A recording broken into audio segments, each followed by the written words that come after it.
the Motivational Mama Podcast. If you're new, hi, welcome. If you've been here before, you already know how this goes. I am your host, London Marie, and it is my goal to help women heal and feel as they go along on their healing journey of healing their inner child. I said a lot in there, but y'all already know we are all about healing on this podcast. So in today's episode, I am going to be deep diving really into how to be a better friend as you are going on your healing journey. I think one thing that we focus on so much when it comes to the healing journey is ourselves, which we should, but we also have to understand that that journey doesn't just affect us.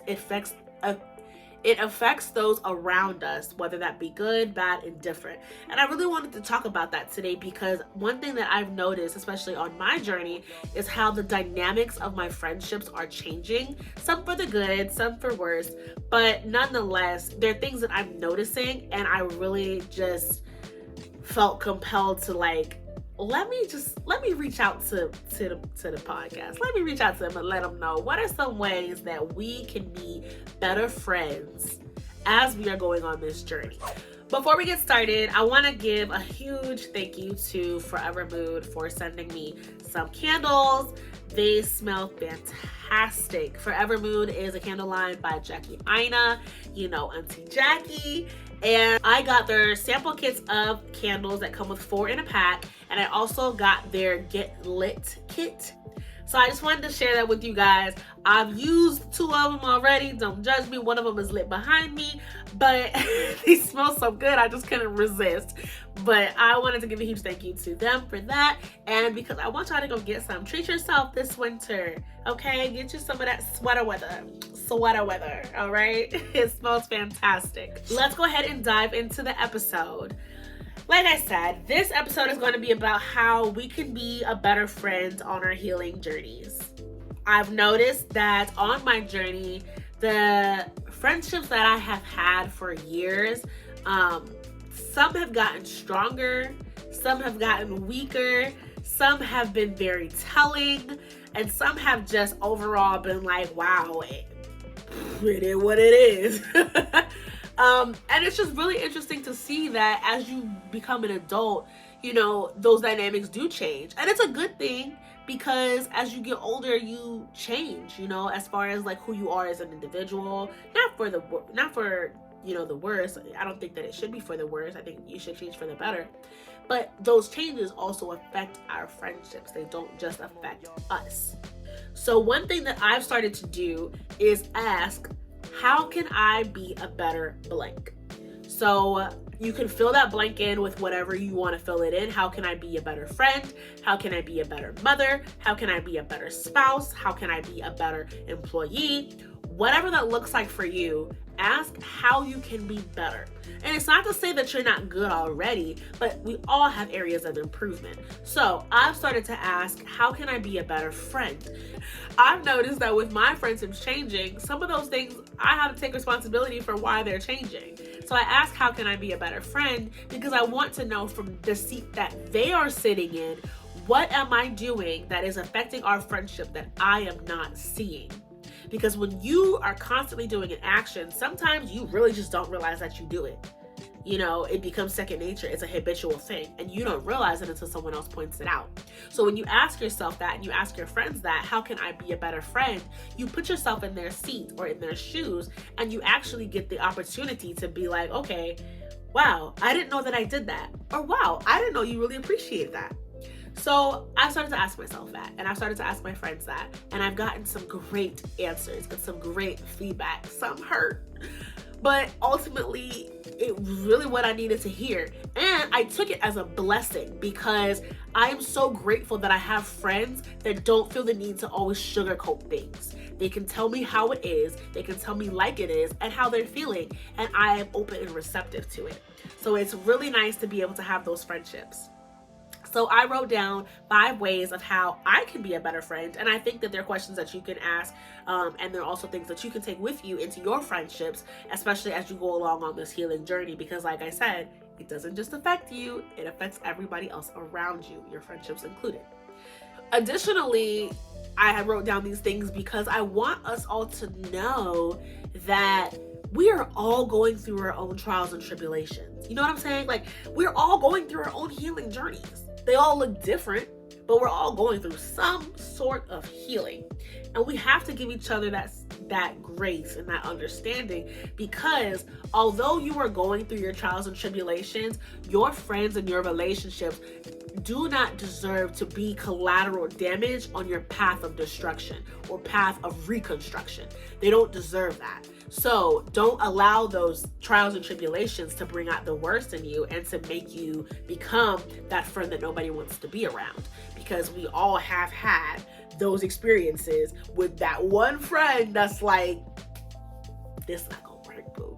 I already know this not gonna work. Oh, I cannot stand it. I've had friends like that. I've had people I had to cut off, and it's not fun. So here are the 5 ways that I've learned to be a better friend, all the while still being kind to myself and to others. The first one is to be a better listener. Don't listen to respond, listen to understand. I am getting better at this. I will leave it at that. I am getting better at it because sometimes I just want to be heard. That is one of the things that I've learned as growing up. I was not heard as a kid. I was not heard as a teenager, and it just really penetrated itself to me as an individual, and recognizing that when I don't feel heard, I overtalk and I shut down. So being a better listener allows me to be a better friend, because not only does it check me and holds me accountable, but it also allows me to hear what my friend is saying, whether that be about their day or whether that be about something that I'm doing or something that they're doing. Whatever it is, it allows me to be a better friend. Also, learning to share the conversation. You know, one thing that I have started to ask my friends, and my friends have started to ask me, is, are you just talking to vent, or are you talking because you want advice? So when you ask that question, you open that door for that vulnerability, and you get the opportunity to be like, no, I'm actually just venting to you. I don't really want advice right now. I just really want to talk, and I just really need you to listen. And vice versa. They're able to say that to you. Or they can be like, no, I actually really came to you because I want to vent, but I really want your advice on this. And that way it helps you avoid getting unsolicited advice. Because sometimes, I know, sis, we don't like that. So the second thing is to learn to ask for what you need and what you want. We all know the saying, a closed mouth does not get fed. Do you want to starve? I don't. Then I don't want you to starve. So open your mouth and learn to ask for what you need and what you want. Be assertive. Literally, as I'm saying this to you right now, I am looking at myself in the camera because I'm like, girl, take your own advice. I really suck at asking for the things that I want and things that I need, because I always feel like it's a burden to other people. But as I'm growing on my journey and my healing journey, I'm learning that my desires and my wants and my needs are not a burden. Your desires, your wants, and your needs are not a burden. Ask for them. You deserve them. And if they don't give that to you, well, that speaks to them and not you. Recognize that. So learn to ask for the things that you want and the things that you need, especially in your friendships. Because as our friendships change, our needs and our desires change. For example, I'm the only one in my friend group that has a kid. My immediate best friend circle that has a kid. So I can't go hang out with you all the time. And I need you to recognize that. One of my friends, he has a house. He's the only one in our friend group that has a house right now. All the rest of us are renting. So there are things that he's needed from us as far as, asking for help with certain things that it's like, if I don't have a house, so I didn't know that you needed that help, but he asked for it, and there are things that, like I said, if you don't ask for them, you're not going to get them. Closed mouth doesn't get fed. And ultimately, when you don't ask for what you need or what you want, it leads to the ability to operate off unexpressed expectations. And that is a recipe for disaster.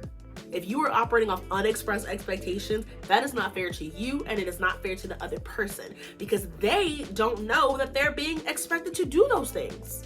But you're mad at them and they don't know why. How many times has someone been mad at you and you have no idea why, so you just go about your day, right? Don't be that person. Don't have unexpressed expectations and then you're getting upset at your friends because they're not doing something because you just think they should know. We're grown. Open your mouth, sis. Open your mouth. The third thing is to give space when needed. My best friend Abby, if you're watching, you, sis, yes. She taught me this because I am one of those friends where it's like, I want to constantly check in on you. I want to make sure that you're okay. I want to make sure that you're doing well. I want to know what's going on, stuff like that. And sometimes it can be overbearing. But she introduced me to like friendship breaks, and not in a bad way. But she was like, sometimes I just realized that I had to take a step back from, people or from situations or from environments, not because they weren't serving me anymore, but just because it became so much. And it was really perspective game changer for me, because I always felt bad for like falling off the face of the earth with friendships, because I'm like, well, I don't want them to think that I don't care, that I'm not here. But she's like, you have to do that for you. If something becomes too overwhelming, take a step back. It's okay. Let them know that that's what's happening, or don't. It's up to you. But it's okay for you to do that. And it really was like wow, like, okay. All right. So now I feel a lot more comfortable in those spaces of my friendships, because I know that they're not there because we're not friends anymore. But life happens. Like I said, I'm the only one in my friend group with the kid. So there are times where I'm not going to text back. There are times where, I may be very distant. It's not because I'm not your friend anymore, but it's just because I have a toddler running around and I don't know what I'm doing. So it gets a little hectic sometimes. So learn to give some space and learn to be receptive to the space that's given to you.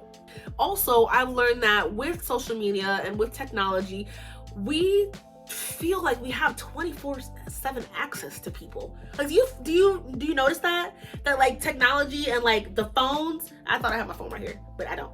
But our phones, like, we feel like, oh, they left me on red. Oh, they didn't respond. Okay. Give them some space. They will respond back to you. Like, you're not obligated to their time, and they're not obligated to yours. The fourth thing is to be understanding. Like I said, just as much as you're going through your own healing journey, so are your friends. I know, sis, sometimes you may feel like it's just you. The weight of the world is on your shoulders. It's just stressful. Everything is happening to you. I promise you, sis, it's not. Your friends are going through their own trials and their own tribulations, and you have to be understanding of that. You really do. Because if not, you're going to come off as selfish. You're going to come off as, in reality, kind of undeserving a little bit. And sometimes you can just come off as that person that people don't want to be around because you are not understanding. So don't be that person. Understand that it's not just you going through things. And the one thing that I love to say on this point is to check on your friends who look like they have it all together. Check on them, because sometimes they might not. And I can speak to that from personal experience, because I have always tried to be this perfect peppermint patty. And as I'm going through my healing journey, I realized, like, that's not me. That's not who I am. But I still struggle with trying to, show that I have it all together. But I realized that it's not. I'm not. And it's okay. And I have been fortunate enough that the friends that I have, the two people that I consider to be my dearest best friends, I've had since I was 19 years old. We went to college together, so they have seen the highest of highs as of right now in my life, and they've seen me at the lowest of lows, literally. So those people, I understand that they're going through their own journeys. They understand that I'm going through my own journeys, and they are very understanding of the fact that, like, London, you don't have to be peppermint patty. Like, you can cry, like, you can have emotions, you can show that you don't have it all together. It's okay.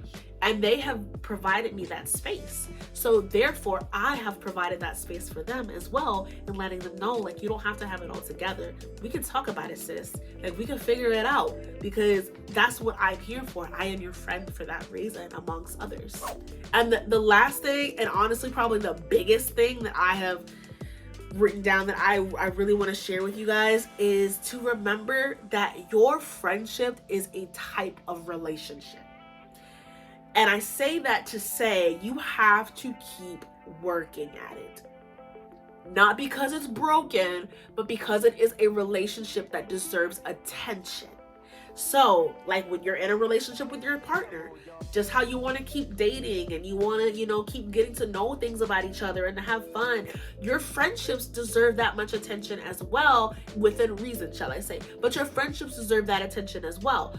Me and my best friend, Abby, we've been friends since we were teenagers, literally, like freshman year of college. And over the years, we have taken trips together, we have cried together, we have laughed together, we have dressed the same together. We've done so many things because our friendship is continuously evolving. And in order for it to grow in a healthy way, we have to keep putting that work in, because if not, it becomes one-sided. And none of us want to be in one-sided relationships. I don't know about you, but I have experienced that and it is not fun. And so I don't want to do that to other people. So with my friends, I constantly make sure that, I'm not only just checking in on them, but I'm also putting in the work to be a good friend. And that kind of comes full circle back to that question that I told you guys to ask, and that I ask is, how can I be a better friend? You're not asking that because you think that you haven't been a good friend. You're asking that because you realize that your friendship is a relationship and it deserves the work and attention that you give everything else, especially if that friendship means something to you. You are constantly working on that foundation of your friendship. So put in the work, sis. Be a better friend. Be a good friend. Don't let your healing stop you from being a good friend. And if you see that it's something is starting to kind of knock at that friendship door and it's starting to chip away at you being a good friend, pause and reevaluate how that looks for you and how that makes you feel. And even ask your friends how that makes them feel. It's okay. But don't let your healing journey stop you from being a better friend. And like I said, I know sometimes we focus on healing and focus solely on ourselves, but your healing journey doesn't just affect you. And I cannot stress that enough. So that is the episode for this week. If you like what you heard and like what you saw, definitely go ahead and hit that like, subscribe, and follow button. Check us out on YouTube and be sure to drop a comment below and let us know how you have become a better friend, or your friendship experiences where you've kind of noticed what I was talking about like play out in your life. I love to learn, I love to hear perspectives, and I want that engagement from you guys because I love hearing and talking with you all. So go ahead and head on over to Instagram as well. You can follow us on there at Motivational Mama Podcast. You can find us on Apple Podcasts. We're not on Spotify yet, but soon. Don't worry, I help my Spotify babes out because I know everybody don't like Apple Podcasts. I don't know if I can say that, but I'm saying it anyway. But as always, with love and light, your Motivational Mama.